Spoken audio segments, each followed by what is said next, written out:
Hi guys, welcome to Sneha Praveen Quest Motivation Academy. My name is हर्षित और आज की हमारी स्टोरी है दादाजी और उसके बेटे की। क्या होता है कि जो दादाजी होते हैं वो बूढ़े हो जाते हैं और उनका बेटा जवान हो जाता है। जो बेटा होता है उसकी शादी हो जाती है, फिर मम्मी जी का देहांत हो जाता है।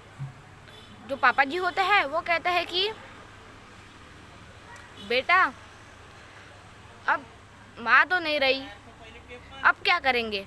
तो जो उसकी बीवी थी बेटे की वो साड़ी पहनने लग गई, खाना बनाने लग गई। सो फिर एक दिन बेटा अपने पापा को जाके कहता है कि पापा जी आप अभी गैराज में रहने चले जाओ, क्योंकि मेरी बीवी को साड़ी पहनना, खाना पकाना उनको बड़ी इचिंग होती है इन सब में, इसलिए आप ना भी नीचे रहने चले जाओ गैराज में। तो पापा जी कुछ भी ना बोले, एक छोटी सी स्माइल देकर नीचे चले जाते हैं रहने के लिए। फिर कुछ दिनों बाद वो ऊपर आते हैं और कहते हैं कि क्या वो पापा जी आपको कुछ चाहिए।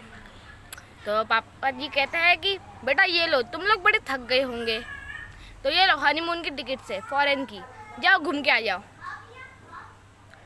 तब वो लोग घूमने जा रहे थे, तभी वो अपना 30 करोड़ का बंगला बस 15 करोड़ में बेच देते हैं और अपने लिए अच्छा सा एक छोटा सा घर ले लेते हैं और अपने बीवी बच्चों के लिए एक किराए से घर दे देते हैं और 1 साल का भी पेमेंट पे कर देते हैं।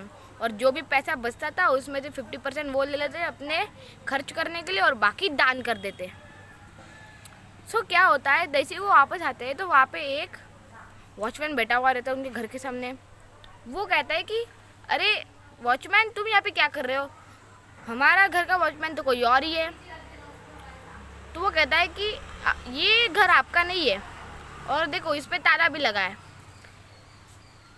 जो मालिक थे इस घर के उन्होंने ये घर बेच दिया है 15 करोड़ में।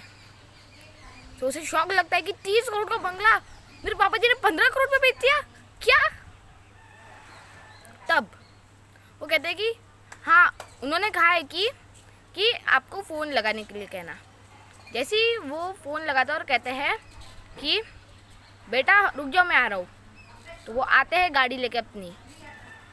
तब वो कहता है कि बेटा देखो तुम्हारा घर यहाँ से सीधा राइट में ही है, वहाँ का मैंने 1 साल का पेमेंट कर दिया है, किराया दे दिया है, तो तुम लोग आराम से रहो और ख़ुद की जॉब स्टार्ट कर दो। और जो पैसा बचा था वो सब मैंने दान कर दिया है।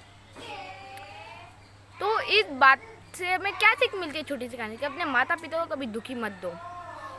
उन्होंने हमें खिला पिला के इतना बड़ा किया है, बचपन से लेके आज तक पाला पोसा, और हमें उनकी कदर नहीं करते। अपने माता पिता की कदर करना सीखो guys. Thank you guys for having me. मैं कल स्टोरी के साथ ज़रूर आऊँगा। बाय।